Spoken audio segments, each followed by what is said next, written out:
first item for discussion is item number 12, entitled County Property for Temporary Use.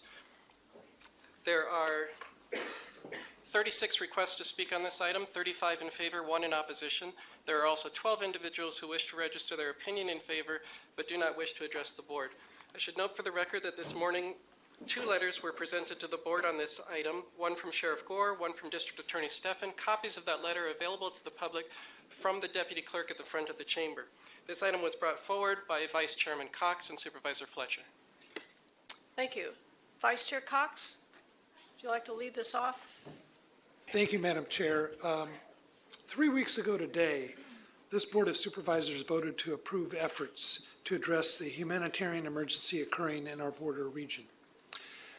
As we are all aware, changes in immigration policy last October led to families seeking asylum in the United States being released into our community without any support system or guidance.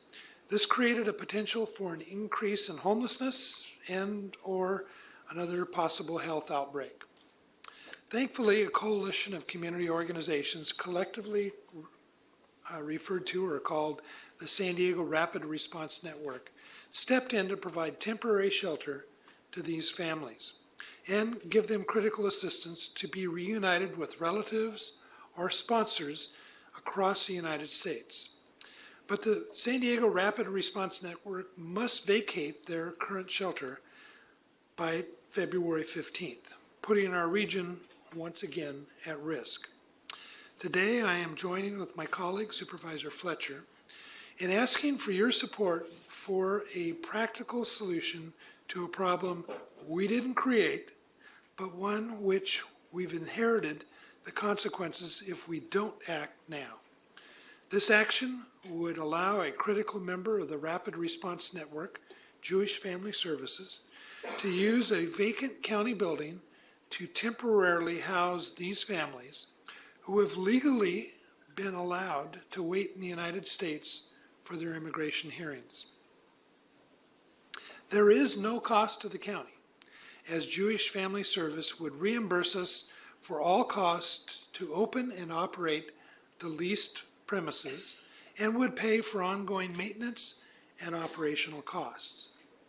This building is currently vacant, and there are plans to convert it into affordable housing, which would not be impacted as far as this temporary use, because the construction schedule on that is sometime in late 2020, and it'll have no direct impact on the county. We have somebody that wants to lease that property to build low-cost and moderate cost housing, but the timing on that is such that having the ability to lease this facility, and I would point out we'll get $1 a year on the lease.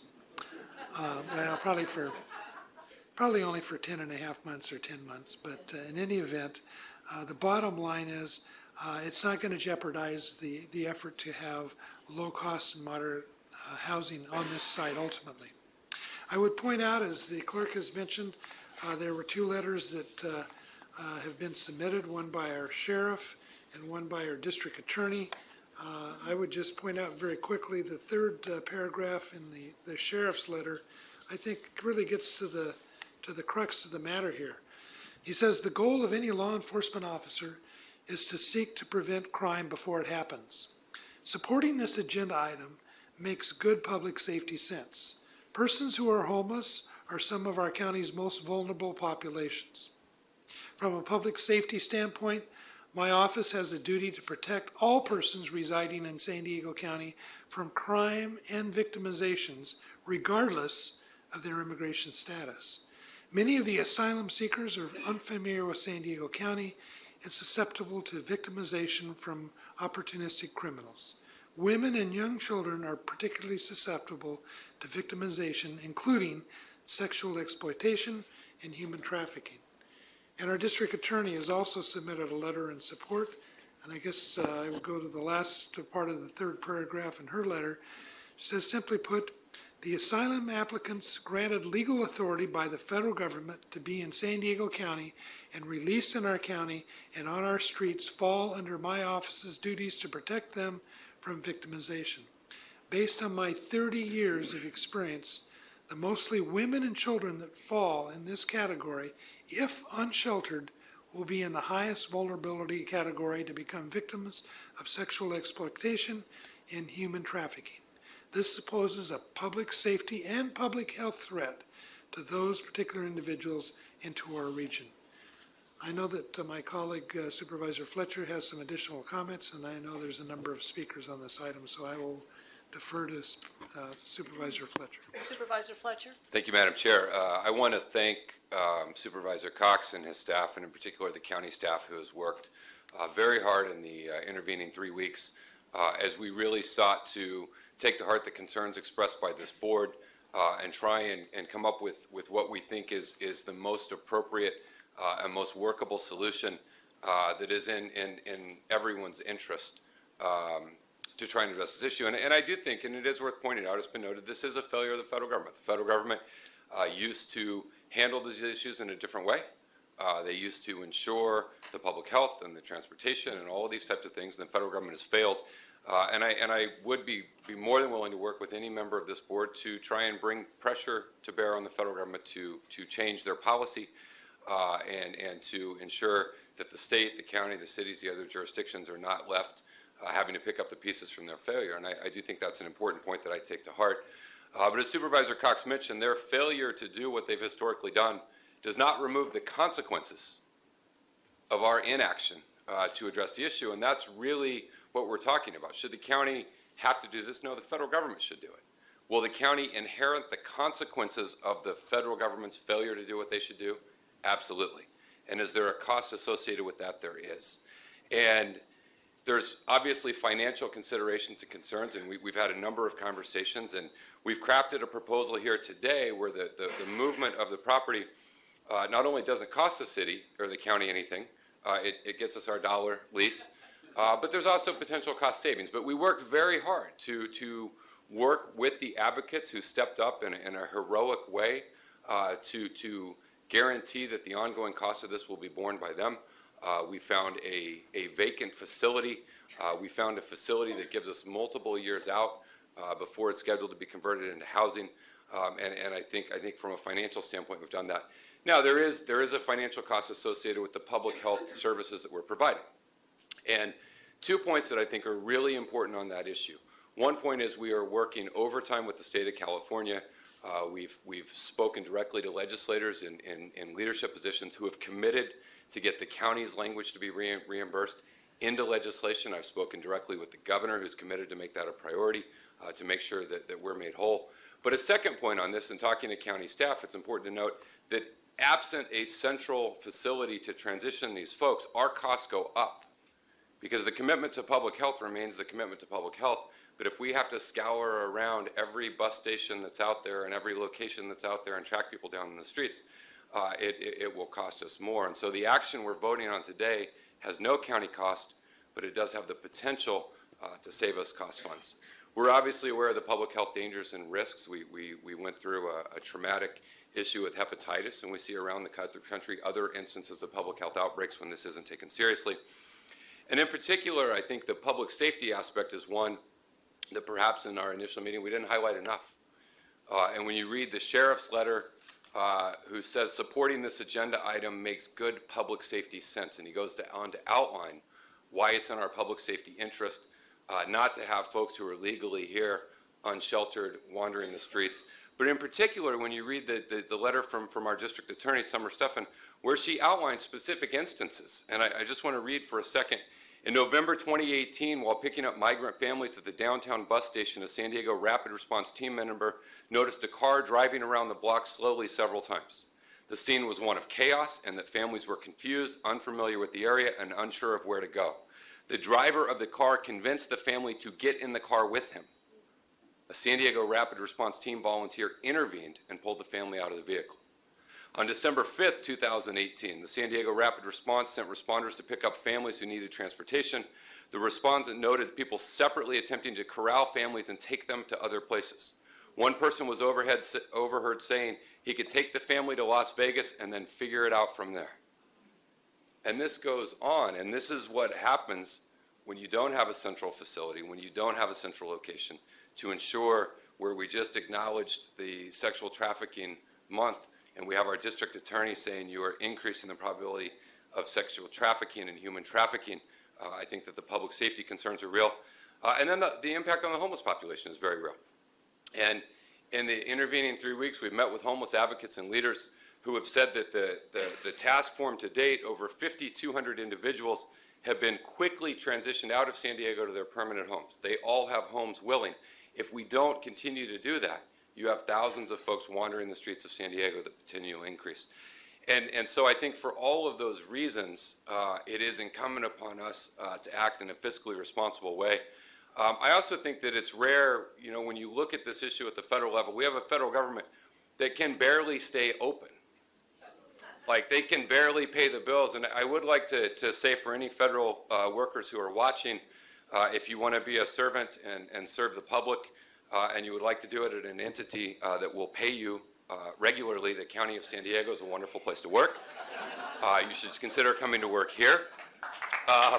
But I think there is a contrast where we've brought forward a fiscally responsible solution, a bipartisan solution. We have business leaders, we have labor leaders, we have public safety, we have immigrant rights groups who have all come together to really craft a way that we can try and address this issue. I had somebody recently state, if Fletcher thinks this is a good idea, he should put them all in his district. I agree. This proposal is in my district, which I think is an appropriate place and somewhere that I am very comfortable having them. But we've worked very hard to get to this point, and I'll wrap up by just saying, in our initial meeting, we heard some concerns, which I did take to heart from some colleagues of ours on the board. One of the concerns expressed was, could we use existing sheltering facilities to do that? And we explored that option. We brought people in, we had meetings, we discussed that. It appears our family shelter facilities are about 94% capacity now, which means there's very little available capacity. But we also heard compelling testimony that you can't commingle these populations. Here we have a population that has a place to go. They're only here for 24 to 48 hours. It's a unique situation, and to commingle those with folks who have longer-term or substantive problems would be unworkable for both populations. But we did work on that. We had concerns about the cost, which, as I mentioned, we are working tirelessly with the state to address the public health cost. But we also structured this in a way where there's no financial exposure to the county from today's vote and today's action. We heard concerns about this being temporary, and that is in the board letter. It is a temporary facility. It cannot go past the end of the year. We've made very clear to everyone involved that this goes to the end of the year and there has to be another one. And we heard concerns about things we do to help our homeless population, our homeless veterans.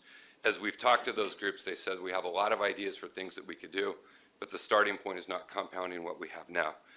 And so I believe, in closing, that we have a moral obligation to help women and children and families who are legally here, who followed federal immigration law. I believe as a county we have a financial obligation to lower both our exposure and our expenditure of money. The DA and sheriff have made clear we have a public safety obligation. Our public health professionals have said we have a public health obligation. Our homeless advocates have said we have an obligation to not compound the homeless problem. And for all of those reasons, I hope our colleagues would join us in supporting this effort. And with that, I know we have public testimony, but I'd like to make a motion that after public testimony, we adopt this measure and move forward. Second. Thank you.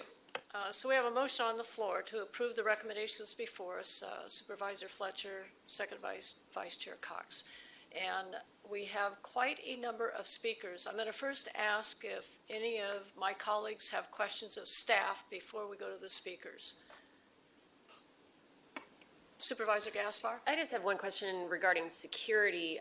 Typically, the shelter locations are undisclosed for the matter of protecting the migrants who are there at the shelters. Does staff have concerns over the security of the migrant families who will be at the shelter now that the location is disclosed? And if so, what are we doing to protect these families? Supervisor, we have security at the site now, and we've talked with JFS on how they would provide security. They said they would provide 24/7 security, and we're also believe we should ask some support from the city for extra police patrols in the area if necessary. Okay, thank you. We have quite a number of speakers, And I think it's been articulated very well by Vice Chairman Cox and Supervisor Fletcher on the issues. So what I'm going to do this morning, so that we can get done in a reasonable amount of time, but not shortcut any of you, of course. We never want to do that. But I'd like to suggest that you speak to the motion.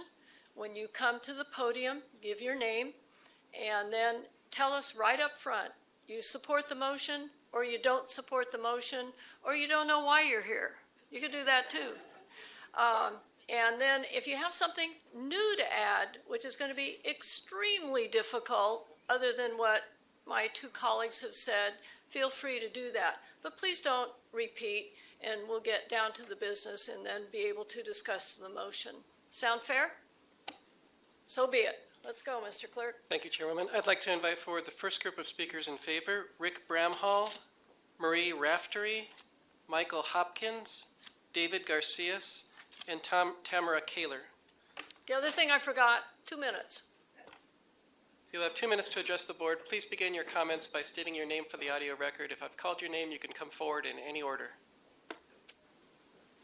The clerk has advised me that we have about over 30 slips that are turned in, so. I'll speak quickly. Good morning, Supervisors. I'm Michael Hopkins, CEO of Jewish Family Service. First, I'd like to all thank you for your actions 3 weeks ago, which is why we're here today, and your support of county public health nurses.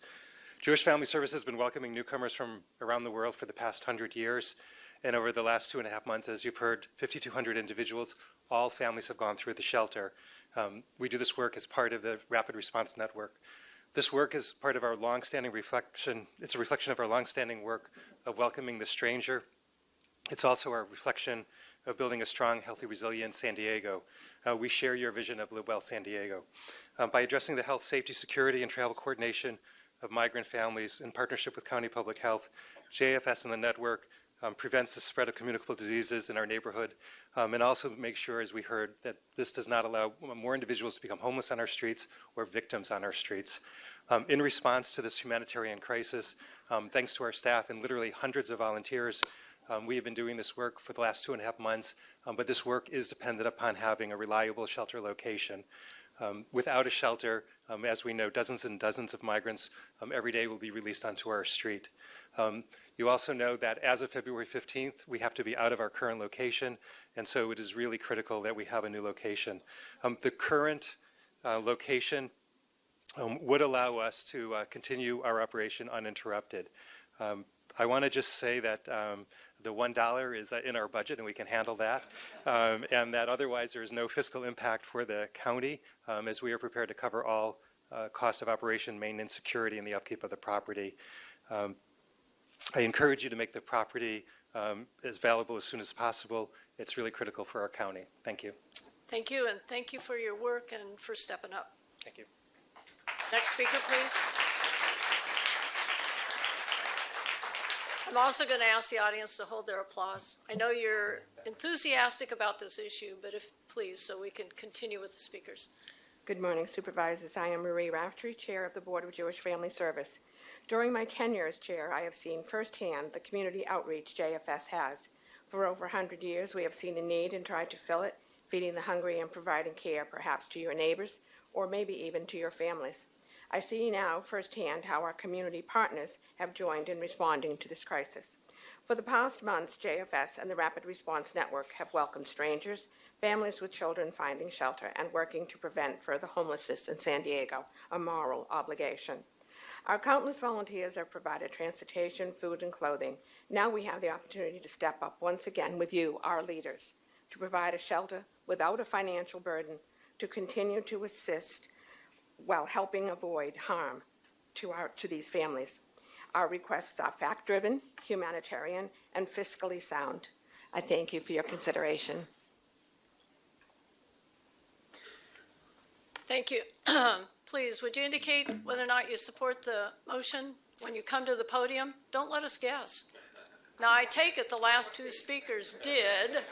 I mean, I think we could rightly conclude that, but please don't leave us to our imaginations.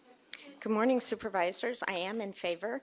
I am Tamara Kohler. I'm the CEO of the Regional Task Force on the Homeless, and I'm going to digress just a minute and thank the county for participating in our point-in-time count. The level of volunteers that come from the county is what makes that activity possible.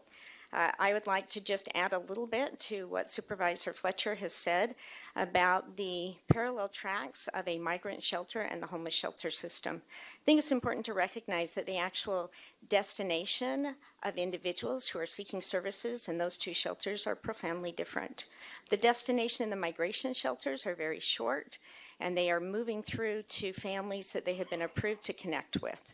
In our homeless system, we're trying to connect them with homeless services within San Diego. Those seeking services through the migrant shelter have their paperwork to move forward through that process. Many of our families in our homeless system lack the paperwork that we need to collect, and there's a really different approach through intake and services in our homeless system than happens in the migrant shelter system. I had the opportunity to visit that shelter and have visited all of our homeless shelters. The approach for individuals in the migrant shelter is a language barrier many times in the beginning and a health assessment and making sure that we know their end destination. Where in our homeless shelters, many times we're trying to find out if we can quickly connect them to rapid rehousing or other services. And so not only do we have limited resources in our homeless shelter, I want to make sure that we understand the outcome of both of those tracks and the importance of it. There has been some conversation about capacity of our homeless shelters, that they are around the 85%. I think it's important that we know how that capacity is calculated. Most of our family shelters are based on units, and when we look at capacity, we count beds. So if I have a family of 5, I may need 2 units with 3 beds, and I look at capacity at 85%. So it's just a kind of math that's required by the federal government, but it doesn't always mean we have that capacity. Thank you. Next speaker, please.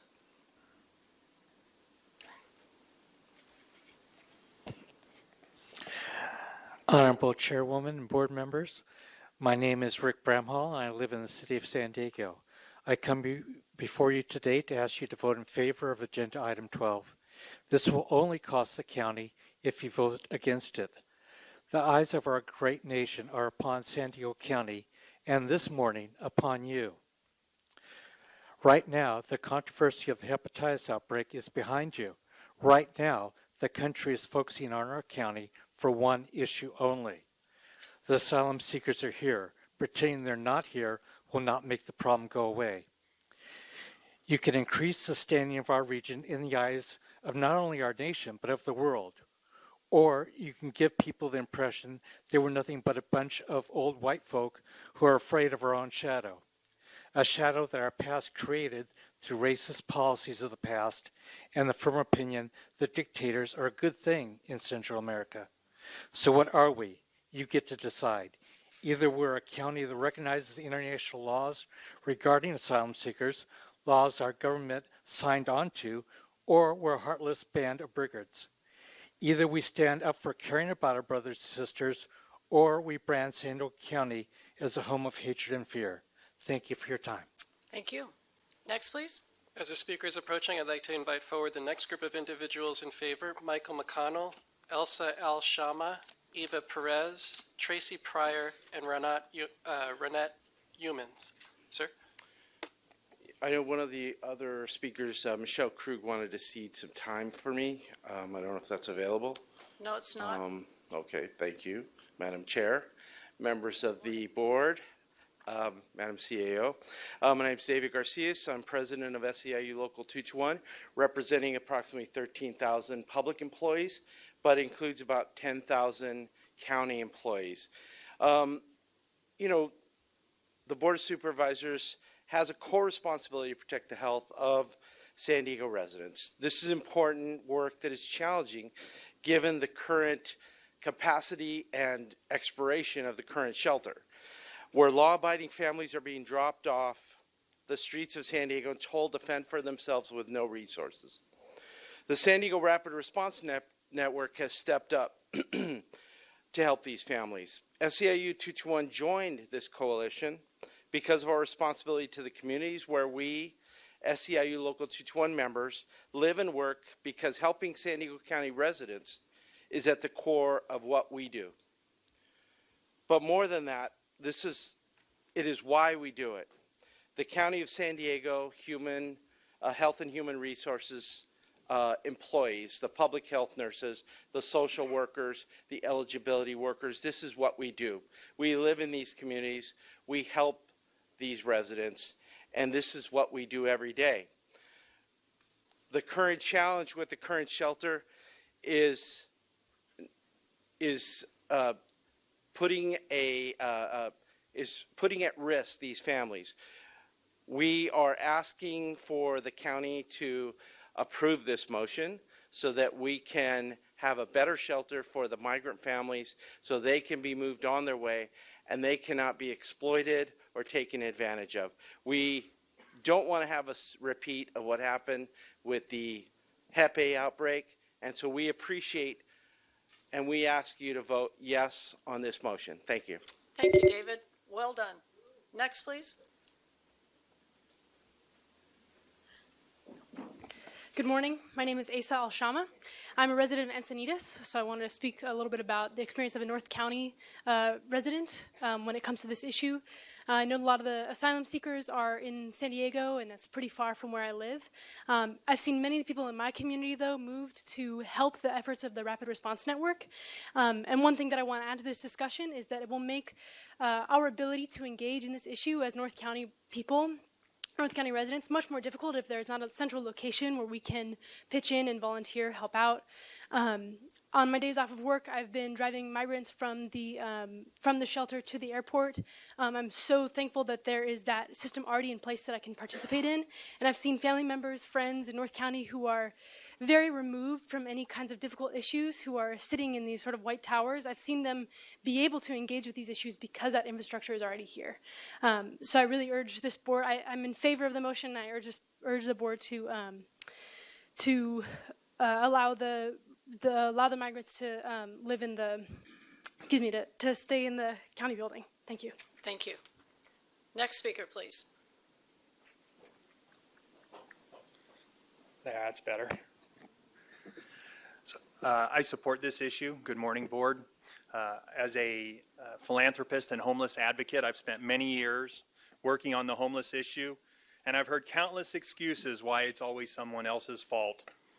There's many broken systems. Sir, I'm going to pause your time just for a moment so you can say your name for the audio it's record. Michael McConnell, I'm sorry. There's many broken systems that feed homelessness, and I've heard many say it's always someone else to blame. Whether it's the VA and our many homeless veterans, our many folks out there with mental health and disability issues, the criminal justice system that's constantly releasing the many folks who are homeless back onto the streets, foster care where there's many more than 100 underage folks on our streets that have ended up there because of those broken systems. The county says the city's fault. The city says it's the county's fault. Meanwhile, 20 people die from hepatitis A. Inaction is how we get to these crisis levels. As you heard Tamara Kohler, the regional task force, very clearly state, that homeless shelters in this proposal are vastly different. But because you don't have to spend all that money on this migrant shelter, and I know you care about all these other populations, please feel free to use that extra money that you now have for those populations that you care so much about that have been abandoned on our streets. But do not confuse these two issues. They are totally separate issues that have totally separate solutions. This is a very low-cost one, very efficient, and very effective. Do you want to add another major category to our homeless count that so many county volunteers did? Do we want to add 500, 1,000, 2,000 people to that report that are now homeless migrant asylum seekers versus people that have been moved through the system very efficiently and effectively to almost no cost to you all? We can start by not letting another broken system feed homelessness when there is this easy fix. Please support this proposal. Thank you. Thank you. Next speaker, please.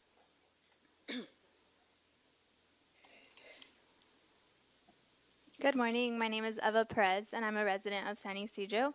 For the past year, I've been working within nonprofits addressing the issue of human trafficking. This morning, you have all heard of the horrors that trafficking faces that trafficking brings to not only our community of San Diego, but also to the asylum seekers. As the county works to create preventative programs to educate the public on the dangers of trafficking, it is essential that we continue a united front to combat trafficking. Today, you have the opportunity to protect asylum-seeking families from being sold into the underground market. As your duty to public safety, I urge you to approve the proposed site. Thank you. Next, please. Good morning, supervisors and Supervisor Gaspar, my representative. Hello. My name is Ronette Humans, and I do support the motion. As a high school teacher for more than 30 years, I listened to many harrowing stories from immigrant students from Costa Rica, Central America, Honduras, Guatemala, Afghanistan, Russia, and sometimes teens suffering from PTSD would actually break down in tears in my classroom. And I never imagined that today's global refugee crisis would exist. But cities like San Diego on the front lines and the borders have a determined responsibility and should be part of the solution. Thank goodness for the San Diego Rapid Response Network and their volunteers who have been supporting thousands of asylum seekers, as you know, mostly women and children at the current temporary shelter. So, of course, I urge the board to vote in favor of allowing the use of a downtown building as their next shelter, which will be cost-free, as you know, thanks to the Jewish Family Service. As stated in the San Diego Union Tribune editorial, the cost of inaction is too high. Thanks for letting me talk. Thank you. Next, please. As the speaker is approaching, I'd like to invite forward the next group of speakers in favor: Blaise Newman, R. Daniel Hernandez, Melinda Nieto, Caroline Thies-Ayard, and Denise Garcia. Good morning. I am Blaise Newman. I'm a resident of Encinitas, a retired high school teacher. Kristen Gaspar, hello. Thank you for representing us. I'm a volunteer with the Rapid Response Network. My husband and I are actually sheltering an asylum-seeking family ourselves at our home, a mother and 2 children. And so I can tell you that from personal experience, these are good people who are afraid for their lives. Literally, they have come here because they are afraid for their lives. I am obviously urging the supervisors to approve this motion. This building is currently empty. I simply cannot fathom why this motion would not be approved. $1 to the county, you know, I'll get out the dollar right now and contribute that. This is the right thing to do. As a voter, a county resident, I believe passionately that this is the right thing, the humanitarian thing, the American thing to do. We can say other people are at fault, but we have to be part of the solution. Thank you very much. Thank you, and be careful what you offer. We might take it. Next speaker, please. Good morning. My name is Tracy Pryor, and I'm speaking today on behalf of our District Attorney, Summer Steffen. We are in support of the motion. I am the Chief Deputy who oversees our sex crimes and our human trafficking divisions, as well as domestic violence, child abuse, and elder abuse prosecutions. Simply put, a sheltered individual is a safer individual. Whether a United States citizen or one seeking asylum, individuals are more at risk for victimization when they are homeless. A couple quotes were read from Summer Steffen's letter. Our office has seen evidence from generally the homeless population. Even when individuals are from this area, speak the language, and are familiar with our region's systems, our office has begun a program where we send victim advocate navigators to the Alpha Project homeless tent shelter to identify survivors of abuse and connect them to housing and other social services. Our navigators there have listened, learned, and confirmed the safety vulnerability of this population. Stories from several women at the shelter describe how the pressures of being on the street were exacerbated by further crimes committed against them, including sexual assaults while on the streets. The large majority of the homeless women that talk to our staff indicate that being homeless translated into them living in daily fear because of being victimized, pressured, harassed, or taken advantage of. The population seeking asylum, many of whom are women and children who speak no English, lack knowledge about their rights and responsibilities, are at equally, if not higher risk than our general homeless population. Chairman Fletcher read some of the potential high risks that we've already heard of, and these are frightening. Traffickers, abusers, and other opportunistic criminals can easily and successfully target individuals like those seeking asylum here because of these obvious vulnerabilities. Our district attorney concluded in her letter, the establishment of this shelter and these services can drastically reduce the public safety risks to our community. We appreciate you listening and support today. Thank you. Next, please. Hi, my name is Melinda Nieto, and I'm in support. And I live in Vista, and I'm here to ask Supervisor Desmond to vote yes on Nathan Fletcher's proposal because it's the right thing to do. This is an issue that is of concern to the Latino community, which is a large percentage of your district. By holding these meetings in the daytime, you're leaving most of us out. But I'm here to represent and to urge you to do the right thing and vote yes. And furthermore, those as someone mentioned PTSD, those children being bombed, being taken, separated from their parents, they will experience PTSD as well. And that could be a lifelong thing that could affect their life forever. And to hurt a child is not the right thing. And that is something that you guys have been doing. You guys write the bill, so you guys are okay for those guys to do that. So I really, really want you guys to put this under consideration. Thank you. Thank you. And I want to commend you. You stated right up front that you support the motion. Next, please. Good morning. My name is Caroline Thesard, and I support the motion. Excellent. I'm a Vista resident, and I'm here to represent some folks who can't be here today from North County Immigration Task Force. And I'm also chair of the Pilgrim United Church of Christ in Carlsbad Social Justice Ministry team. And we're all in support of the measure. As I said a few weeks ago, North County Immigration Task Force is an all-volunteer organization that works with the immigrant community in North County, and we're also a partner organization with the Sango Rapid Response Network. I'm hoping that my new supervisor, Jim Desmond, will vote to allow use of this unoccupied county property for these legally seeking asylum families. These are mostly women and children who would otherwise be on the street, hungry and cold and vulnerable. So it's, again, a nonpartisan issue that defines who we are as a city, as a county, and I hope you'll step up. Thank you. Thank you. Next, please. Hi. Hi, good morning. My name is Denise Garcia, Director of International Affairs for the City of San Diego, and I'm here representing Mayor Kevin Faulkner. Mayor Faulkner supports the motion. Thank you, Chair Jacob and Vice Chair Cox and Board of Supervisors for your consideration of this item. San Diego has a reputation as a welcoming place for immigrants, and their contributions to our culture, economy have been enormous. The migrant crisis is a local impact from recent changes to federal policy.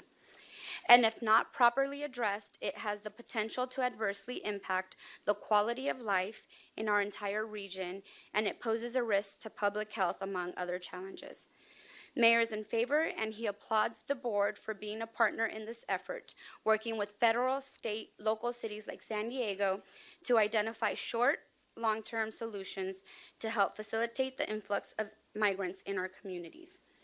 The City of San Diego has worked collaboratively to help identify locations for a temporary migrant shelter and had one of our properties, Camp Barrett, evaluated for feasibility. While the state has yet to formally respond to that proposed site, we must continue to work on the local level to identify alternative options. The county site recommended today has a potential to serve the short-term need and would have limited use ending at the end of this year. We support our partners as they continue to evaluate all potential sites to be used as temporary shelter, and I encourage the county to continue to pursue alternative sites on other properties as well. Thank you. Thank you. Next, please. As the speaker is approaching, I'd like to invite forward the next group of speakers: Maggie Baker, Andra Bolin, Joanna Afshani, Felipe Nuno, and Daniel Castillo. Sir? First off, I want to say I support the motion, so Supervisor Jacob, I hope I comply with that. Good morning, Chairwoman Jacobs, esteemed supervisors. My name is Daniel Hernandez. I am the Director of Community Relations for San Ysidro Health. I'm here representing our CEO, Kevin Mattson, and the Board of Directors. San Ysidro Health has been a participant organization in the San Diego Rapid Response Network since December of 2017. As a public health agency, we became a part of the network because it aligns with our mission to improve the health and well-being of the communities we serve with access for all. Together with other organizations in the network, we are responding to the needs of people seeking asylum that have already been processed through ICE. Since November of last year, we have had a mobile unit on site daily dedicated to providing essential medical, dental, and pharmacy services to individuals and families. It now numbers over 3,000, and these are mainly women and children. These are costs that we are investing in our community. Now, I'm proud to say that I'm the chair of Live Well East Region, and one of the reasons that Live Well works so well is because that initiative looks at the grassroots needs of the communities, and we care for all people. This is one of those tenets I think that we need to address. Also, our doctors and staff were so moved that they've invested time on their own, some on the weekends. They started clothing drives, food drives. We were founded by activist mothers needing care for their children on the border in San Ysidro. And 50 years later, during this, our 50th anniversary, we take pride in honoring the legacy of our founding mothers by taking care of asylum-seeking families along with the 97,000 lives in our care. Most of them children and seniors from San Ysidro to El Cajon, to southeastern and central San Diego, to the South Bay and Children's Dental Center. Thank you. Next, please. Good morning, Supervisors. My name is Dan Castillo, and I support this measure. I am born and raised in the 4th District, and I am a volunteer for the Rapid Response Network. I'm a former mental health worker for the state of California and want to speak on trauma. We asked the families coming through our center what their experience was like going through the ICE process, and the children experience a lot of dehumanization at the hands of our government. And I think it is really important to be examples to these families, to these kids, of what real patriotism means. You know, to really love this country, I think means to show compassion to people. We have the strength, we have the resources to help these families. And the measure of the strength of our country is proportionate to how compassionate we can be to people in need. And that's all. Thank you for your time. Thank you. Next, please.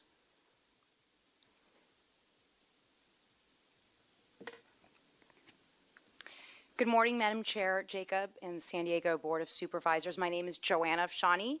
Thank you for allowing me to speak before you today, and many thanks to Vice Chair Cox and Supervisor Fletcher for setting forth the bipartisan proposal to provide a property to serve as a temporary shelter once the current location is vacated on February 15th. I urge you to vote yes to support and approve this desperately needed facility. I stand before you today as a resident of Solana Beach, a mother of 3, an attorney, and an ardent and loyal supporter of the ACLU. We are facing a humanitarian crisis. We must deal with our region's migrant shelter emergency and address their urgent needs immediately. I felt compelled to attend today's hearing because as a human being and as a citizen of the world, I believe it is my moral responsibility to open my heart and doors to refugees. I have no political agenda today. Rather, I am simply here to give a voice to those who are powerless, vulnerable, and voiceless. We are their lifeline. I refuse to turn a blind eye to those desperately seeking safe haven. And quite honestly, I don't want my kids asking me 20 years from now, why didn't you do anything to help these migrants? Let us all remember that these desperate migrants are legally abiding asylum seekers, and they are here for such a short time, typically no more than 2 days, until they're able to locate and reach their sponsor. Being half French, half Iranian and Jewish, my family on both sides fled violence, persecution, and endured hardships. My maternal grandparents survived the horrors of the Holocaust, and desperately seeking to find her parents after being whisked away by the Nazis, my grandmother gained hope after a non-Jewish stranger helped her plan her escape. I will skip because I know. Let us write our own history and feel proud about the choices and decisions we make. Time is of the essence. We are only 17 days away. Thank you so much for your attention today. Thank you. Next, please.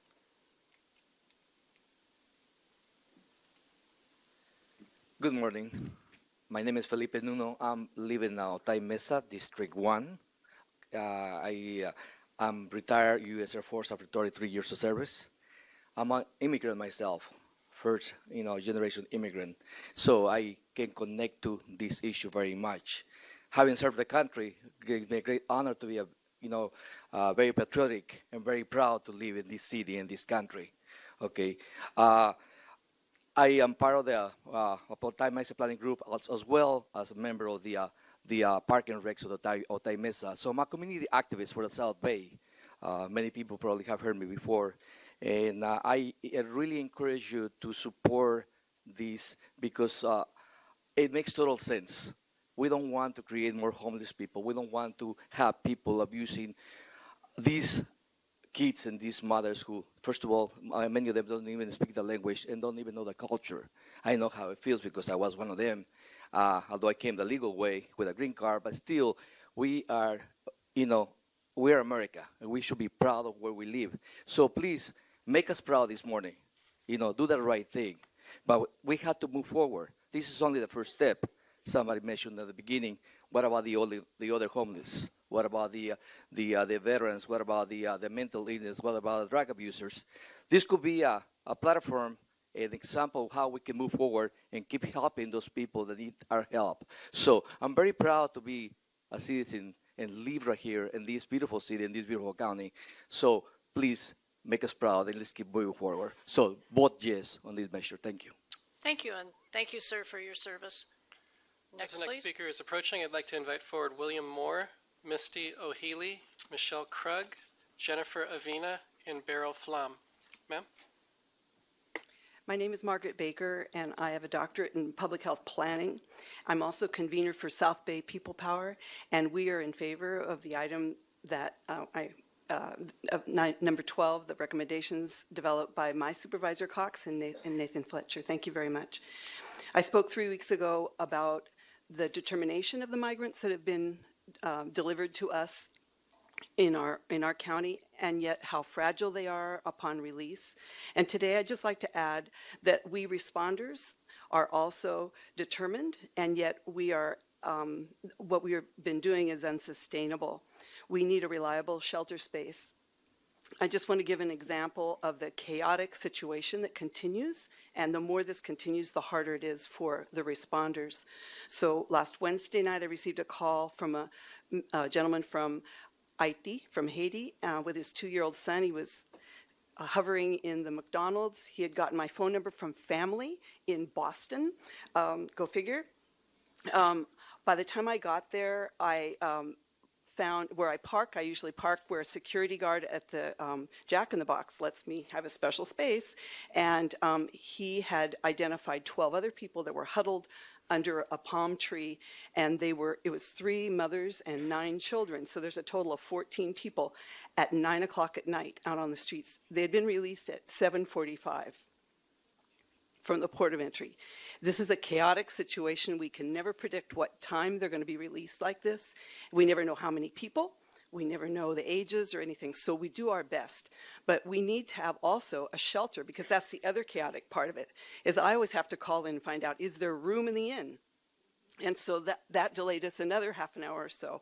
By the time the 3 cars full of the volunteer drivers came to pick up these 14 people, and 5 of these children were under the age of 3, by the way. Thank you. That it was 11 o'clock at night. Thank you. Next, please.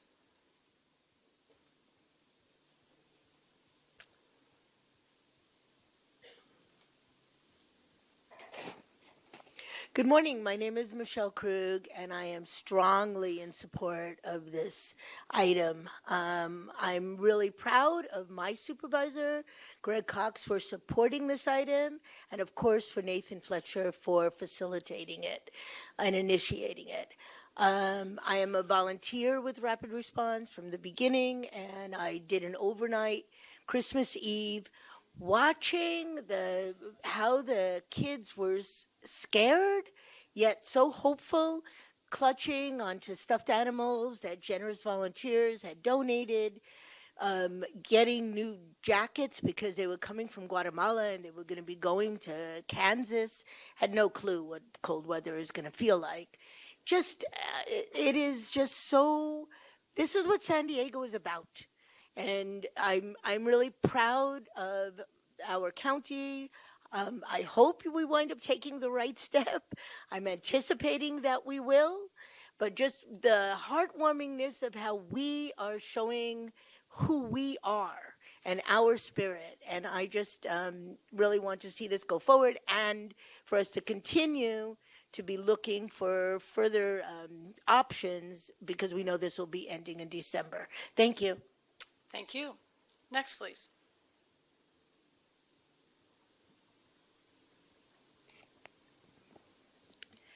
My name is Misty O'Healy, and I support the measure. My husband and I are longtime residents of Carlsbad and have lived throughout the county since 1997. I've organized a collection of supplies to be taken to shelters and assist the asylum seekers. On a recent trip to D.C., I found the most haunting thing about the Holocaust Museum were the parallels to the current immigration crisis, which also is fully unnecessary, preventable, and solvable. On a plaque on an external wall of the building were these words that I find to be very relevant.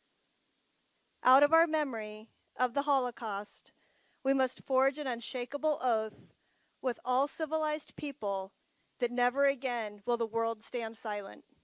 Never again will the world fail to act in time to prevent this terrible crime of genocide. We must harness the outrage of our own memories to stamp out oppression wherever it exists. We must understand that human rights and human dignity are indivisible. We are speaking today because we will not stand silent, and it is imperative that the county take action today to begin to solve this crisis. I also ask that you understand that human rights and human dignity are indivisible, and let this guide each of your votes to utilize county resources and to provide shelter to these asylum-seeking families. Supervisor Desmond, you have heard from many of in your district, including myself. We ask you represent us. Thank you. Next, please. Hello, I'm Will Moore. I'm here. I'm a small business attorney. I'm from Carmel Valley in the city of San Diego in favor of the item. This full room shows us things have changed here in San Diego County, and the County Board of Supervisors is famous now. After decades of anonymity, people now know what the county is, what it does, and we're finally watching to see if our representatives are doing their jobs. Now, I'll acknowledge that maybe it's fun to get invited to the White House and go on cable TV to grandstand to people in other parts of the country, but we San Diegans expect you to actually solve problems here in the most effective way. So letting a charity use a vacant county building to keep people off the street in an emergency is not controversial. Reduces crime, protects our residents, saves money, and protects those who are most vulnerable. Please vote for it because we see you. Thank you. Thank you. Next speaker, please. As the speaker is approaching, I'd like to invite forward the next group of speakers: Greg Lichtenstein, Paula Martinez-Montes, Father John Arthur, Mel Katz, and Thomas Conrad. Ma'am? Good morning. I'm Beryl Flom. I'm chair of the Immigration and Deportation Committee for the League of Women Voters of San Diego, and I'm here representing 800 members in the leagues of San Diego City and North County. We support the programs and policies to assist those who are homeless and about to become homeless in meeting basic human needs. And for this reason, Our organization of over 800 members strongly supports the county's proposal to lease property on Sixth Avenue to Jewish Family Service to use as a temporary residence for asylum-seeking families who have been left on the streets by ICE to find their way to their sponsors. Due to the federal government's discontinued program, migrants to our community need additional local and state support, including food, counseling, health care, and transportation to their destination. Rapid Response has been seeking a larger and more permanent shelter, so the county's generosity in allowing them to use downtown buildings awaiting reconstruction is a perfect answer. Thank you very much. Thank you. Next, please. Good morning, Supervisors. Paola Martinez Montes, and I'm the director at A San Diego. We're the Alliance of Californians for Community Empowerment, and we organize for social, economic, and racial justice. And today I'm here in representation of the over 17,000 members that we are statewide. We are here in support of the motion. We have been volunteering. Our staff has been volunteering over the last several months, and we've moved our leaders to also volunteer at the shelters. We've mobilized our families and friends to come volunteer with us as well. And over the last several months, we've interacted with lots of families. I'm here to speak on behalf of the children. I'm an immigrant myself. I came here at the age of 7, and this is too close to home. I remember the most important thing was building safe space. And during my nights at the shelter, that is the one thing that I think I and many others at the shelter want to build, is that safe space for the children and for the parents to be able to put their children down and know that they're safe, to take a shower, to put on socks, to eat a hot meal. That is what this shelter has done, and that is what we're asking you to continue to do, so that families can build that safe network for themselves and for their families moving forward. I have a 2- and a 4-year-old, and I see myself in the parents, and I see my children in the children that we've helped at the shelter. And I ask you to put yourselves in those shoes as well, because that is going to change your perspective on this. I appreciate the leadership of my Supervisor Cox and also Supervisor Fletcher for moving this forward and getting us this far. Now we just have to get the 3 votes, and we ask for you to do that today. Thank you. Thank you. I've been advised we have the mayor of National City here today, and out of respect for the mayor, I'd like to ask you if you'd like to come up at this time. Yes. Make my way down. Thank you. Thank you, Madam Chair. Thank you all to the Board of Supervisors. My name is Alejandra Sotelo Solis, and I'm proud to stand here as the mayor of National City, along with my colleague, Councilmember Rios, who is here as well in the audience. And we encourage you to support the proposed shelter that will be cost-free to the county. Again, that $1. We already have the highest bidder that gave her $1. So the Jewish Family Services of San Diego has secured funding to pay for the operations and maintenance of the proposed facility. And we would encourage the County of San Diego to support that opening for the health and safety of our community. The County of San Diego, HHSA, and local community clinics, as Danny Hernandez mentioned, and many social service agencies are collaborating to screen communicable diseases when they arrive at the shelter.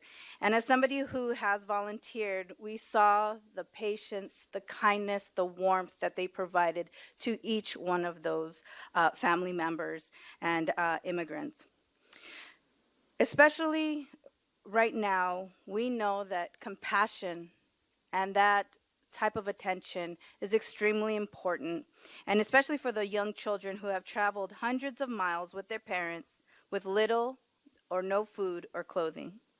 While the San Diego Rapid Response Network is doing everything that they can to assist in this massive endeavor, the next step in the right direction is to open the shelter where services can be centralized in a safe and secure environment to those in need. Again, thank you to my supervisor, Greg Cox, and Supervisor Nathan Fletcher for pushing this motion forward, and we urge you in the city of National City to move forward with this motion. Thank you. Thank you, Mayor, and Thank thank you. you for joining us today. Next speaker. I'm Father John Arthur. I'm pastor of Our Lady of Guadalupe Parish in Barrio Logan, Logan Heights. And I'm speaking also for San Diego Organizing Project, which has 35 member congregations, 70,000 members, and is a founding member of the Rapid Response Network. And we were the first place that the shelter opened. We were there for 5 days, but it soon overwhelmed our capacity. I have nothing new to add to the eloquent things people have said, but we are all in support of this wonderful item. And thank you very much Thank for you. bringing it up to That consideration. was a wonderful presentation, by the way. Next speaker, please. Chairwoman Jacob and honorable council supervisors, my name is Mel Katz, and I live in Del Mar with my wife Linda, and I have a business in downtown San Diego, and I am here today in support of this motion. Yesterday I had the opportunity to tour this temporary shelter, and I was there with Mark Cafferty, who you'll hear from in a few minutes from EDC, with the Chamber of Commerce, and with my business partner Phil Blair. I can't tell you enough how impressed I was with this shelter and seeing what it was in this location and what it could be in this new temporary location is just mind-blowing. I left there with so many emotions: empathy, hope, admiration. Definitely admiration for what I witnessed of over 9 nonprofit community-based organizations working together to help the people that were in this center, all families. They were all families in this center, and this is only the type of people that will be served in the new center. These organizations were providing medical services, showers, food, clothing, beds, transportation coordination, and when you look at it and what they were explaining to us, 95% of them go to family or contacts they have. They don't stay at the shelter. And of those 95%, 90% of them end up going east of the Mississippi. This is a temporary shelter that provides this humanity and what is so badly needed. I really urge you all to support Jewish Family Services and these amazing nonprofit organizations that are really trying to do some unbelievable humanitarian work. Thank you so much. Thank you. Next, please.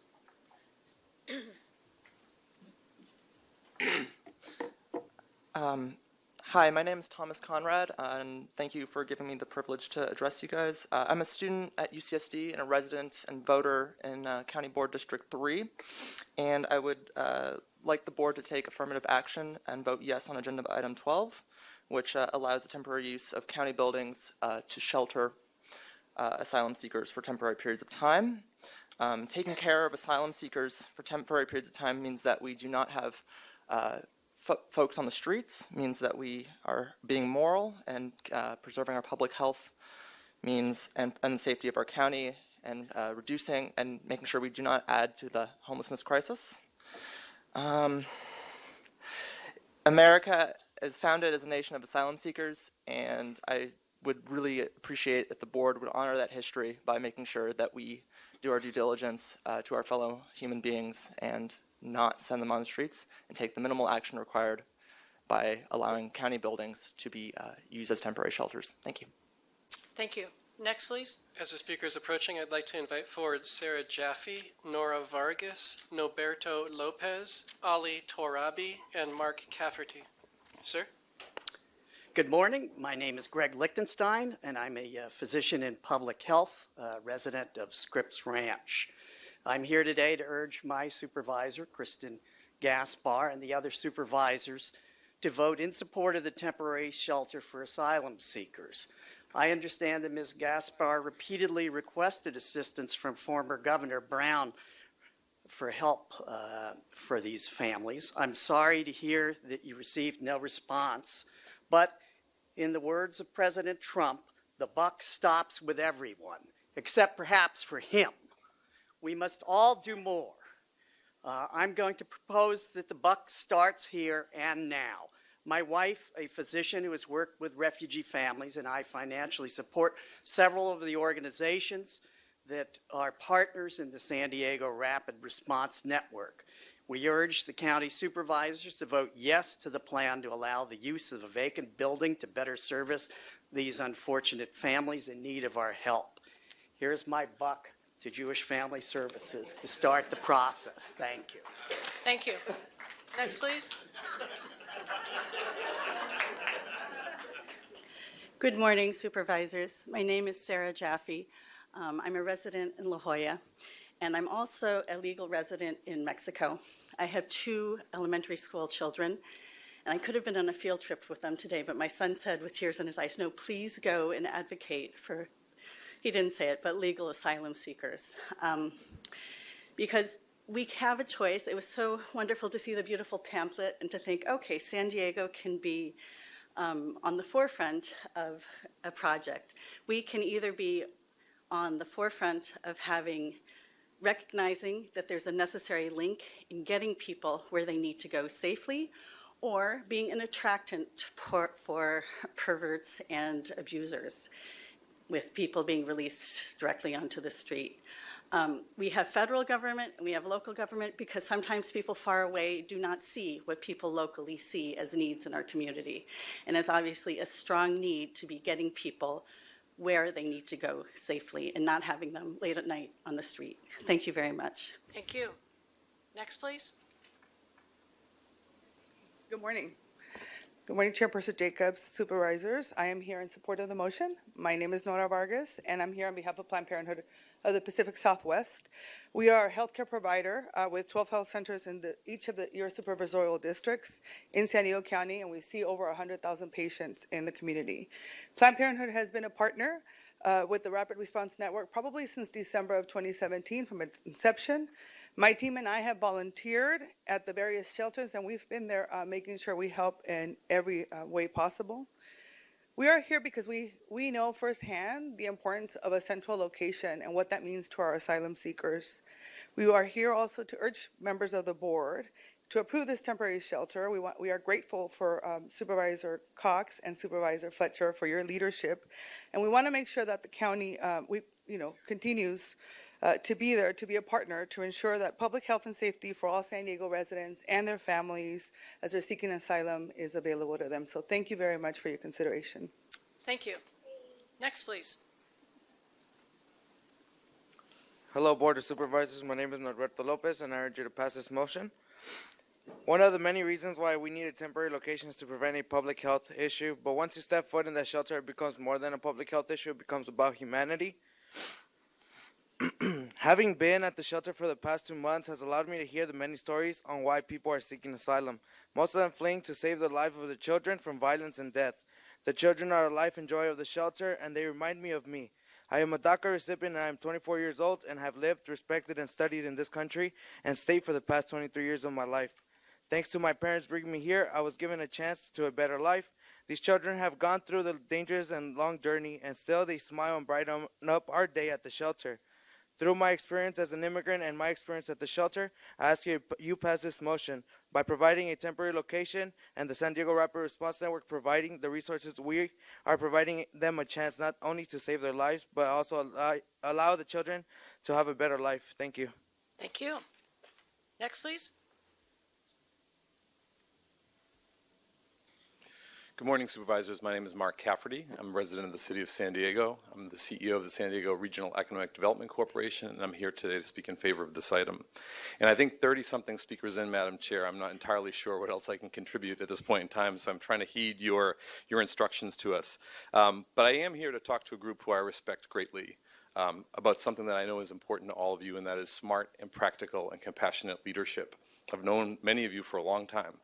And yesterday, as Mel Katz indicated, several of us from the business community had a chance to tour the shelter and to see firsthand the work that's being done there when families have gone through the processing through the work that they're doing with immigration and customs enforcement. And first and foremost, like so many people, I just want to compliment the work that's been done by our nonprofit community and our faith-based community, the public health organizations, and everyone who has volunteered down there. To take a tour of that shelter and to see what's happening is to see the very best of San Diego, and I mean that sincerely. But as we all know that shelter will be closing on February 15th, and right now you have in front of you an opportunity and a solution. A building that's not being used for anything else for the next 10 to 11 months, and an opportunity to convert it into something that will be critical to these efforts for them to be sustained for the rest of this year. I want to stress again, as so many people have, that these are families who have been processed by ICE and are in this country and in our community as part of a legal asylum-seeking process. 99% of them will be moving on to somewhere else and not staying in our community. And these are families, and they have children, and those children are very young.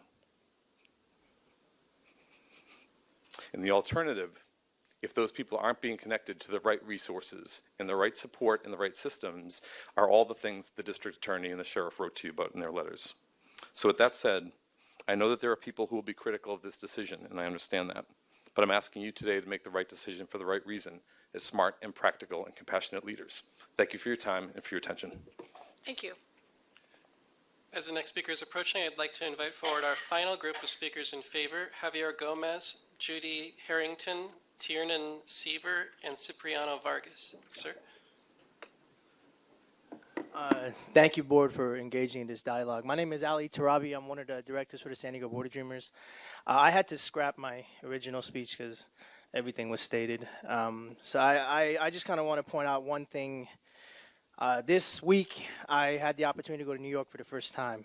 And I remember thinking to myself, when I saw the Statue of Liberty, how it pleads that this country takes in the tired, the poor, those huddled masses yearning to breathe free. And I think how this county has taken up that statement and used that as a symbol, the original symbol of immigration in this country, rather than this new symbol that this White House is trying to put forward, this wall. And I think about how San Diego, as a border community, should be at the forefront of exuding and putting forward empathetic legislature, as well as taking part in motions like this, giving a space for some of the most underrepresented, underserved, and most vulnerable people in our communities, which are undocumented asylum-seeking individuals. I myself came here seeking asylum, and I was not approved, so I can empathize with these individuals and the fear that they're enduring right now. And I can tell you, in my time at the shelter, one instance where I picked up a mother and her 3-year-old daughter, and I took them to the emergency room. The mother was pregnant, and she had walked for 45 days from Honduras and was in an open-air shelter in TJ for another month, and she was stuck in the detention center. And once she was released, her daughter had contracted chickenpox, and they did not attend to her. And when she came to us, the smile she had on her face, knowing that we welcomed her with a sense of humanity. And that's what this is. It's us standing up for those that are the most vulnerable, and know that history will look upon us, and that it's the onus is on us to be on the right side of history. So let us all be on the right side of history. Thank you. Thank you. Next, please. Good morning, Javier Gomez, here to read a letter on behalf of Assemblymember Todd Gloria, who is in support of the measure. In essence of time, I will skip the first paragraph. Dear honorable members of the Board of Supervisors, I write to express my strong support for item number 12, brought forward by Supervisors Greg Cox and Nathan Fletcher. San Diego's legislative delegation are working in the state capitol to secure an appropriation to fund relief efforts in the region and support these migrant families. Governor Newsom has proposed $25 million in his 2019-2020 budget to aid California's response to this humanitarian crisis, with $5 million proposed for immediate allocation to support shelters and family reunification. A hearing on this funding allocation is scheduled in Sacramento today. Additionally, my colleagues and I are working to identify local state-owned properties that could be utilized as shelters for migrants. Make no mistake, the situation at our southern border has been manufactured by our federal administration. It has turned its back on the fundamental values of this nation and led to costly and inhumane policies that we must push back against. I want to thank Supervisors Cox and Fletcher for their compassionate leadership and commend the many community organizations that had come together to address this issue. Passage of item 12, along with the proposed state funding and continued efforts of local community-based organizations, will mitigate this humanitarian crisis in our region, reduce the likelihood that migrants end up homeless on our streets, and the long-term cost to San Diego taxpayers. Sincerely, Todd Gloria. Thank you. Thank you. Next, please. Good morning. My name is Tiernan Seaver. I'm here representing Casa Familiar, a nonprofit organization located in San Isidro. We're in favor of this item 12. I just want to bring attention to the amazing and huge amount of work that the San Diego Rapid Response Network is doing. We're a member organization of the Rapid Response Network. But all of the organizations involved, not only the day-to-day work that you've already heard about from many volunteers in the shelter, but the huge logistical tasks that they've taken on. They're working with Customs and Border Patrol and the port, coordinating drop-off of migrants. When ICE announced this policy, that the end of the safe release policy at the end of November, we were having thousands of migrants. Now they've served 5,000 of migrants ending up on the streets here in San Diego. The rapid response quickly came together, put together not only shelter, food, they're doing health screenings, they're coordinating with agencies in the federal government to get the individuals to the shelter. So it's just an amazing amount of work, and that work's not being done by anybody else. So I think the very least we could do is offer them a space in which to do that work and continue the amazing efforts that they have been doing. Thank you. Thank you. Next, please.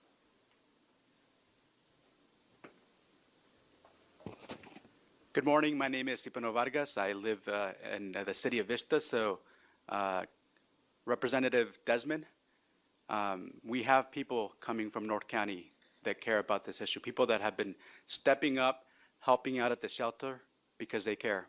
They care about families who have so much potential, so many dreams, aspirations. As a former kindergarten teacher, they didn't care whether they're born in the States, where they come from. We had the opportunity to help educate our students. And these are young children with their families who want a better life, want a better opportunity. Thousands of people in our county have stepped up to do the right thing and help out these families. I'm asking the board this morning to step up and do the right thing, making sure that they support this facility, and with that, helping be proactive, because we can't wait and be reactive on this issue. We have the opportunity to be at the forefront of this, and so I asked the board members this morning to please support this. Thank you. Thank you. Next, please. As the final speaker in favor is approaching, I'd like to invite forward our speaker in opposition, Roger Ogden. Ma'am? Thought I was the last one, which meant the pressure's on to be pithy. Judy Harrington from Kensington in San Diego, proud new resident of San Diego for a couple of years now, volunteer at the shelter. And I just want to say I have been in shelters both professionally and as a volunteer. I have never seen a shelter as clean and efficient as this one. I am so impressed. There's little old ladies walking around cleaning every surface. It's incredibly impressive.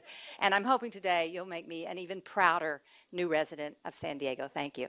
Thank you. Next speaker, please. My name is Roger Ogden, and I'm against item 12 and this whole thing. There's reportedly another caravan forming right now to come to San Diego. That's 15,000 people. And there's no real limit on how many can come because there's an element of fraud in this refugee movement. And the reason they come another 1,000 miles to San Diego is because you give the goodies to them. You give more money, more support than the other states do. And that's why they're coming here. The idea that you're not aiding the caravans is baloney. You are aiding the caravans, and you're encouraging them to come. And your aid to the caravan is promoting a form of child trafficking, because these people bring the children because they know that's going to get them into the U.S. And that is child trafficking. They're abusing these children. They're taking them on a dangerous journey just to get in the U.S. Most are not legitimate refugees and are not vetted. They're coached by these leftist nonprofits to pass a minimal credible fear interview, and then they're released after 20 days due to a loophole in the law. If they don't have these children with them, they don't get released. And most of them never show up to their court hearings because they're content just to get into the U.S. and then they live illegally in the U.S. That's a known fact. Many cross the border illegally to cut in line, and I was at the border crossing when a mob of 1,000 of these caravanners stormed the border. I was on the Mexican side of the pedestrian crossing, and I was right in the middle of it. And I can tell you there was reason to fear because a lot of these people are violent. They attacked the Border Patrol that day with rocks. And they're using fraud and loopholes in the asylum law to bypass the immigration law. There are hundreds of caravanners or known criminals, according to the DHS. One of the leaders of the caravan. Sir. One of the leaders of the caravan was a terrorist who attacked American servicemen in Honduras. Sir, just a minute. I'm going to tell you, I'm going to give you a little more time since you're the only speaker in opposition, and I would ask the audience to be respectful, even though you may not agree with what he's saying, but to be respectful of his positions. Go ahead. That's one reason that other people don't come in opposition, and I'm just stunned that you can say that Fletcher and the other Cox gave the entire story. There was a terrorist that was arrested by the Mexican police because he carried out an attack on American servicemen years ago. He was one of the leaders of the caravan. The juveniles may be fleeing gang violence, but often that's because they're members of rival gangs. They use underage kids as hitmen sometimes, and because they're punished less if they get caught. They have not been quarantined, and they're carrying diseases, and you want to put them in the middle of San Diego? Have we not learned anything from the Help A outbreak last year when hundreds of people were either killed, died from Help A, or they were made very sick? The leftist people here, the leftist ministers and others like to quote the Bible, welcome the stranger. But you're not welcoming the stranger, you're welcoming the fraudster, you're welcoming the criminal, you're welcoming the sick and the contagious to San Diego, in the worst place that you could possibly put them, right in the middle of the population. And I doubt a lot of this stuff I know is not true, and I doubt that they're just going to be here a couple of days and then go on. And you're going to have bigger caravans later coming. Thank you. Thank you. I just wanted to clarify what I indicated earlier is I didn't indicate that the two supervisors presented the whole story. I indicated that they did an excellent job of articulating their position and what was before us today. So I'm going to move on. You're done. That's 6 of one or half of the... You're done. You're done. I'm going to go to discussions. I hear somebody in the audience. If you can't be respectful of our proceedings, then I'd ask you to please leave. It is now the time for the board to deliberate on the motion that is before us. And before I go to Supervisor Gaspar, who's up first, I'd like the clerk of the board to read the entire motion that is before us. Thank you, Chairwoman. The motion is the staff recommendation, which has 3 different recommendations. First, find that the proposed project is exempt from the California Environmental Quality Act pursuant to state CEQA guidelines sections 15269C. Second, pursuant to Government Code section 26227, approve and authorize the Director, Department of General Services, to execute the lease agreement for the property at 1501 and 1555 Sixth Avenue, San Diego, California, with Jewish Family Service of San Diego that includes the following terms. The lease term will end no later than December 31st, 2019. Jewish Family Service will make a one-time lease payment of $1 to the county. Jewish Family Service will reimburse the county for all county-incurred costs to open and maintain the leased premises, and Jewish Family Service will pay for all ongoing operation and maintenance costs to operate the leased premises. Finally, authorize the Director of the Department of General Services to take any future actions to administer the lease. Thank you, David. Now I'd ask the audience to be respectful of the board and the board members as we deliberate on this motion. We'll go first to Supervisor Gaspar. Well, first and foremost, thank you to members of the public who came to address the board today. I know you have a lot of choices in how you spend your time, and likely coming to a Board of Supervisors meeting doesn't rise to the top of things you'd like to be doing. So thank you for taking the time to address the board. Obviously, we're here today discussing a temporary solution, but make no mistake, this is not a temporary issue. And we are indeed here today due to the failure of our federal government to fix our broken immigration system and the neglect of our prior governor in providing shelter and basic necessities to these migrant families who have been publicly welcomed. As I mentioned in my prior comments, the practice of dropping off families at a McDonald's or a bus stop downtown is entirely unacceptable. I echoed the concerns of our DA expressed today, our sheriff expressed today, that these families are highly vulnerable to be pulled into the human trafficking industry in San Diego that's now the second largest industry in the nation. I also appreciate the job that's been done so far procuring funding from our current governor to come up with a temporary shelter solution. But one big question remains unanswered. What happens come December? Let me be clear. While I will be supporting the motion on the floor today, I have zero interest in continuing to be the piggy bank for the state of California. I have zero interest in continuing to be the life preserver for the federal government when they don't do their jobs. So my concern is, and I will express this today, that come December, I will be looking out at the very same chambers, the very same speakers who have come to address us today, that in December, when the clock runs out, that we arrive back in the same place.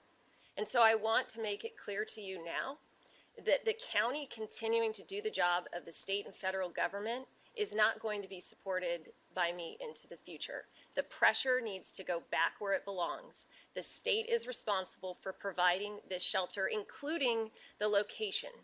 The state needs to open its armories. It's a very simple thing that they could be doing right now that they're neglecting to do.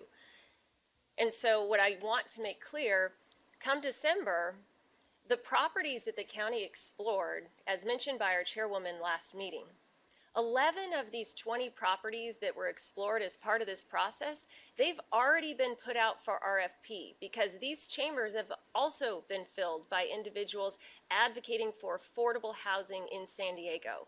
We have proposals coming back on these properties.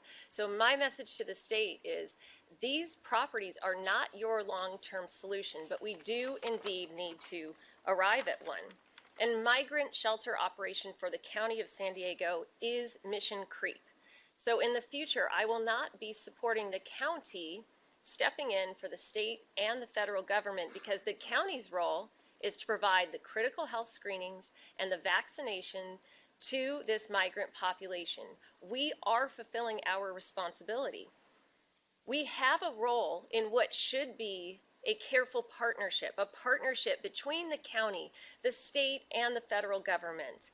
And so I look forward to the working group that's been formed. I give my well wishes to this working group that's been formed, who needs to aggressively continue working with the state and the federal government and our group of providers to come up with the longer-term plan, longer-term solution, not temporary solutions. This issue is not going away.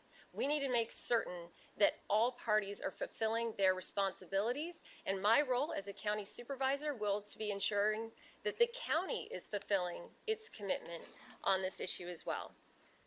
And finally, in closing, my definition of grandstanding certainly doesn't include advocating for desperate San Diegans who also need our help.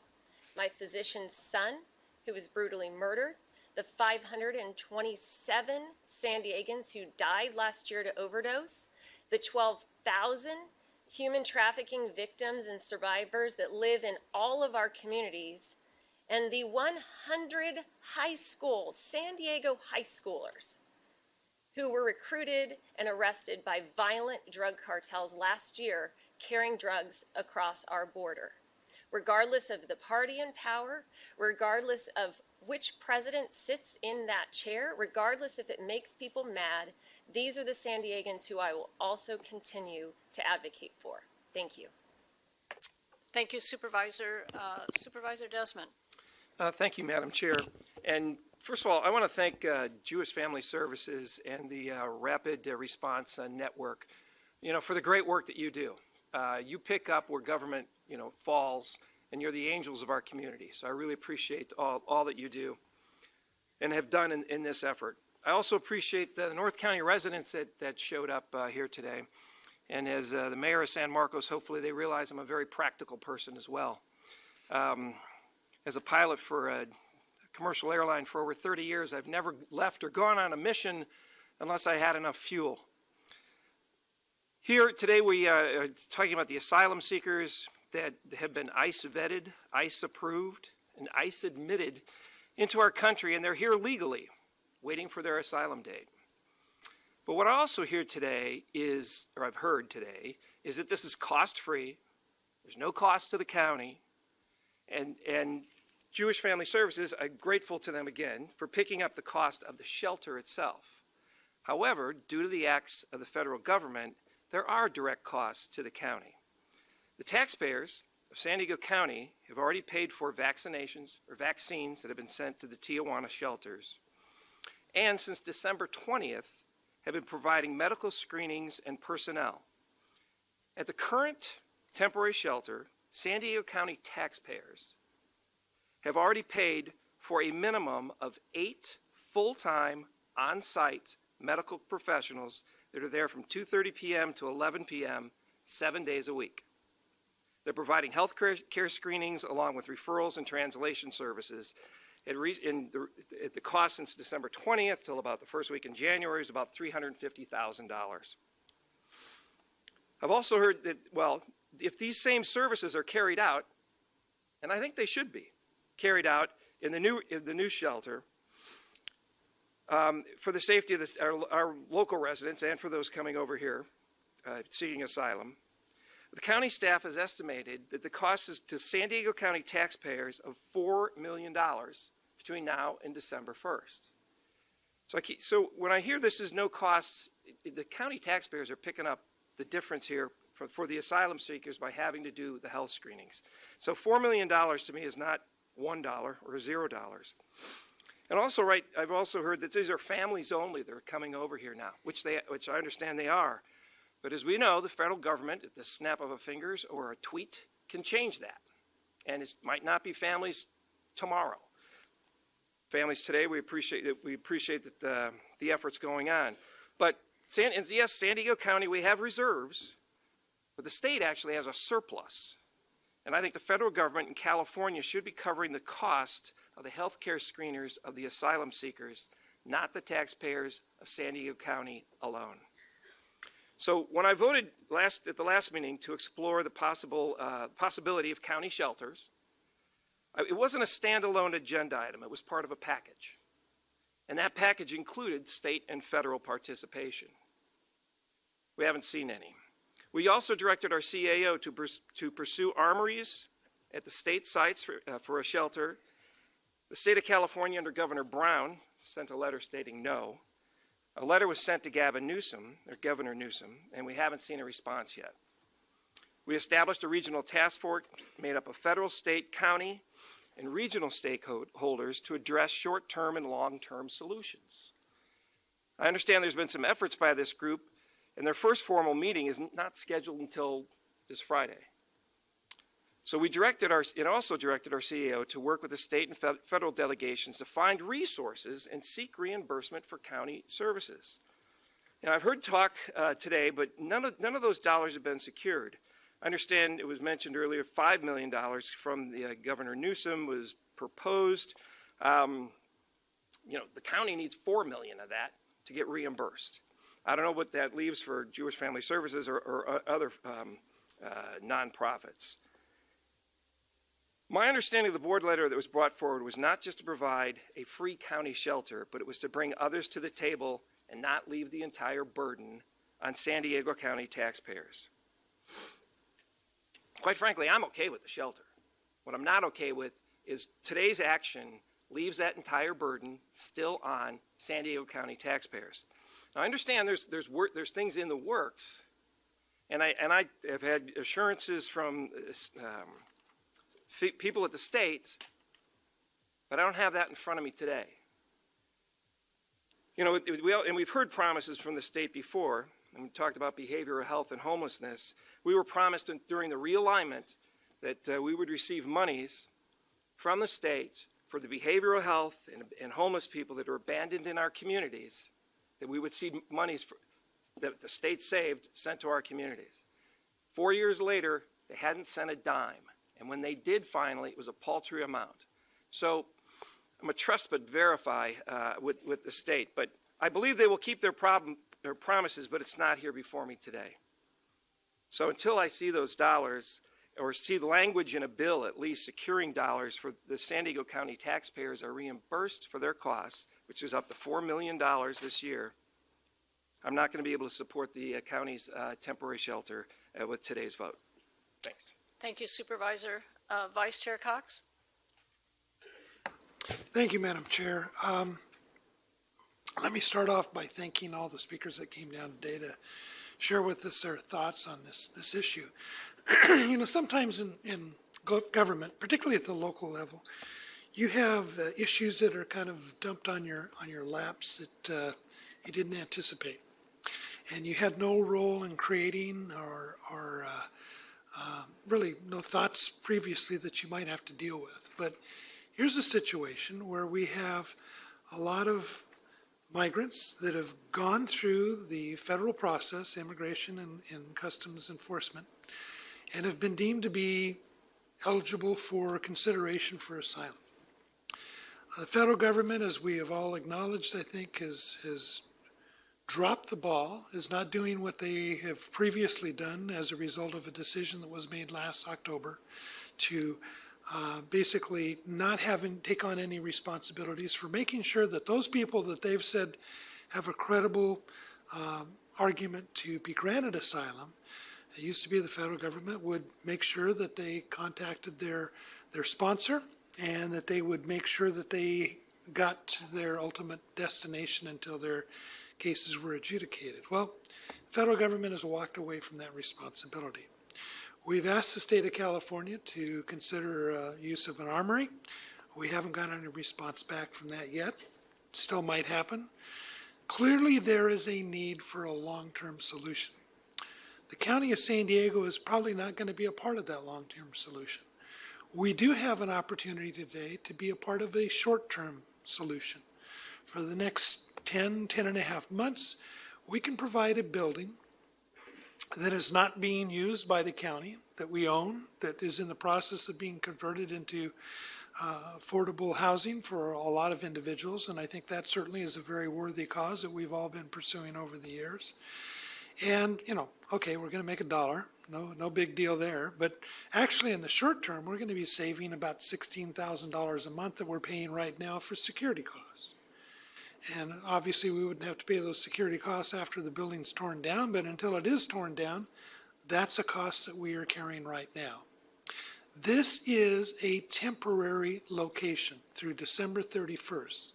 I think everybody has been very clear about that, and it's something that I think should go into the considerations of all of my colleagues as we decide how we're going to vote on this. The cost concerns that my colleague Supervisor Desmond has brought up in regards to the expenses that we're incurring for medical services and care, we're going to incur those whether they continue to stay where they are now through September 15th, or as they bounce around to other locations across the county. In fact, the costs will probably go up. If we can come up with one location where our public health workers and employees can be working out of and not have to rent a temporary mobile unit, which we're doing now, those costs will go down dramatically. Supervisor Fletcher and I had a chance last week to meet with Senate Pro Tem President Tony Atkins and with Assemblywoman Lorena Gonzalez Fletcher, who happens to be chair of the Appropriations Committee, both of them in very strong positions to help us seek reimbursement. We've got their commitment that they will be working very hard. We heard from a representative from Assemblyman Todd Gloria today saying that he is working very hard. I believe we will get reimbursed for the costs that we are incurring for the medical services. But if we don't get reimbursed, we're still going to be incurring those costs, whether we provide this temporary location, which will reduce the costs, or whether we continue to bounce around. And again, I can't say enough about Jewish Family Services and the San Diego Rapid Response Network for the tremendous job that they have been doing. And hopefully they're going to get reimbursed for those costs and services that they are providing. You know, somebody made reference to the fact, well, you know, now that the president has made a pronouncement that, you know, he's going to try to keep the migrants in Mexico. Who knows whether that's going to happen or not? I'm sure that's going to be legally challenged. And I guess I just can't pass up the opportunity to at least throw out what I think is kind of an interesting analogy.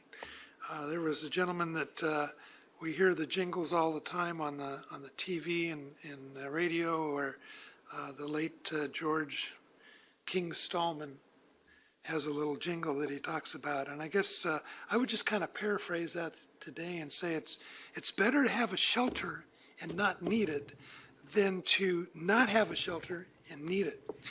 I think, you know, this hopefully will be a problem that will resolve itself.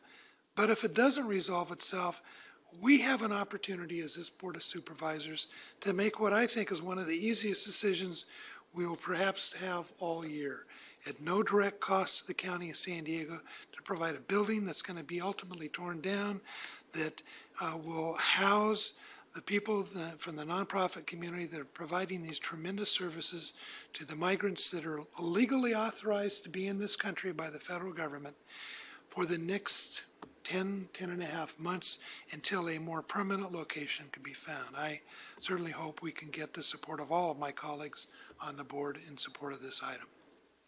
Thank you. Supervisor Fletcher. Thank you, Madam Chair. I'll be brief. I think as we talk about this issue, it is important to realize this is the federal government's responsibility, and the federal government's failure, the consequences fall to all of us. And so the state has stepped up in a way that is not their responsibility any more than it is our responsibility, but they've stepped up in a substantive way. Supervisor Desmond, it's not $5 million, it's $25 million. It's $5 million of immediate funding along with the $25 million, and that's just to start. I also think it's important to note it's easy to conflate what we're voting on today, which is a temporary shelter, which does have no cost to the county, versus the public health responsibility, which is our obligation regardless of if someone reimburses us or not. We don't get to not protect public health. That is our charge. And I am grateful for the state officials who have worked tirelessly to get the county on a track to be reimbursed, of which they don't have to do. But they are showing leadership. They are working with us. Our working group hasn't had a formal meeting because we took to heart the restrictions and requests of how that group operated. And so because of the public notice and things required consistent with the board action, it's happening. But we've had countless meetings with state officials. I know you've had conversations with state officials.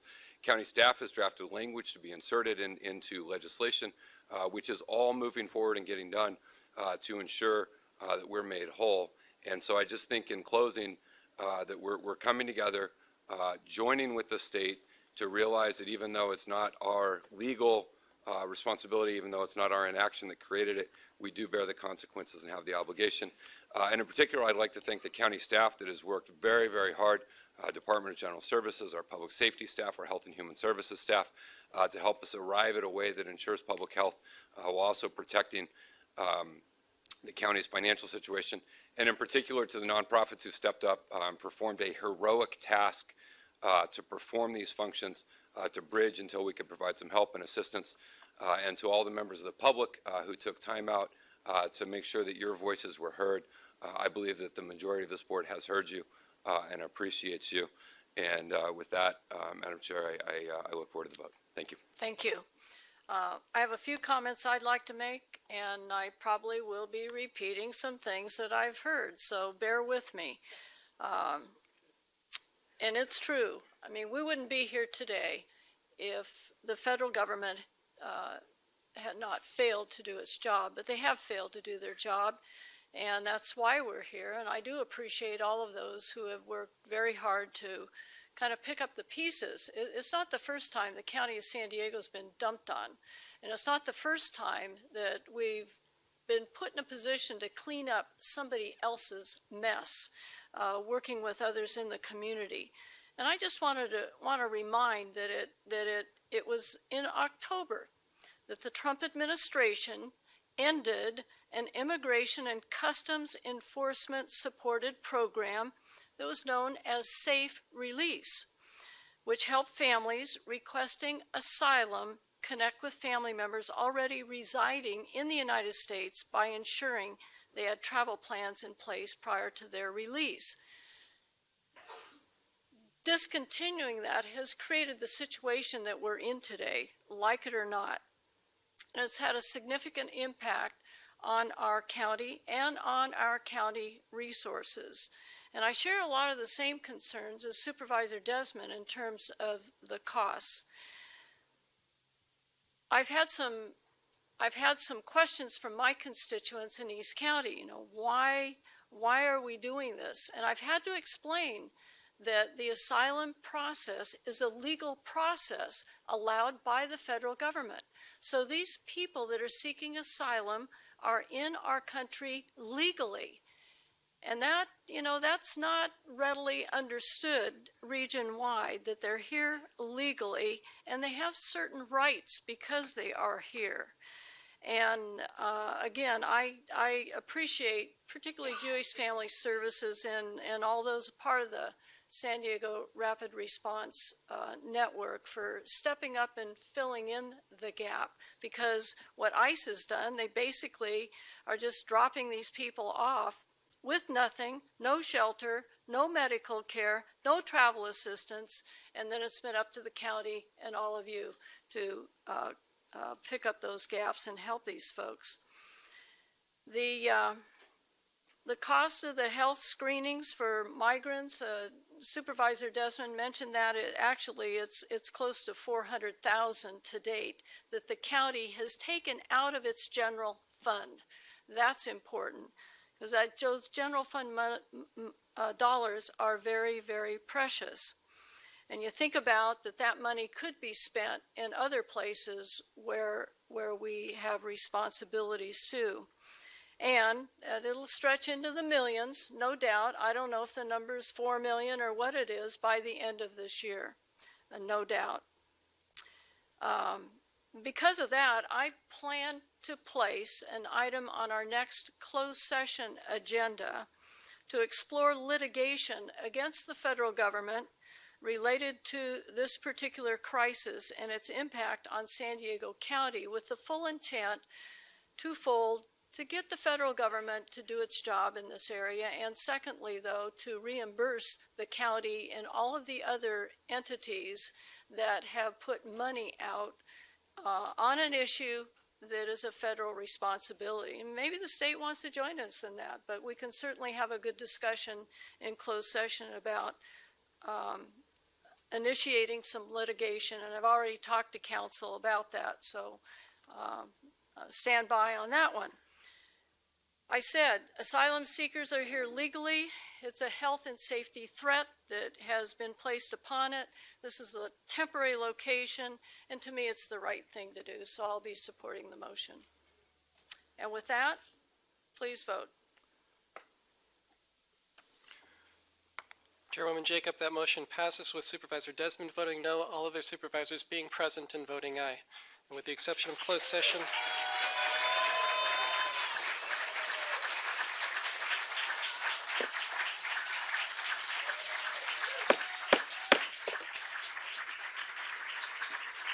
Thank you, but we're not done.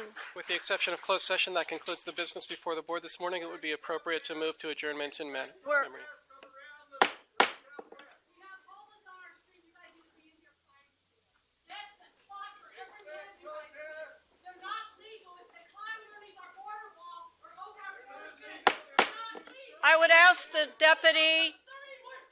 I would ask the deputy to remove people that are disrupting our proceedings. We're not finished.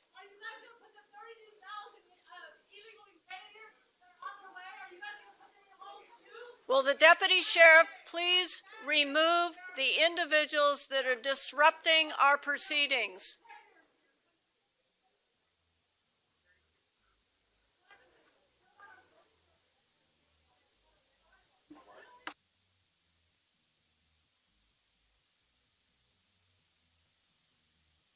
We're going to move on to, or try to, we're going to try to move on to adjournments. Supervisor Desmond?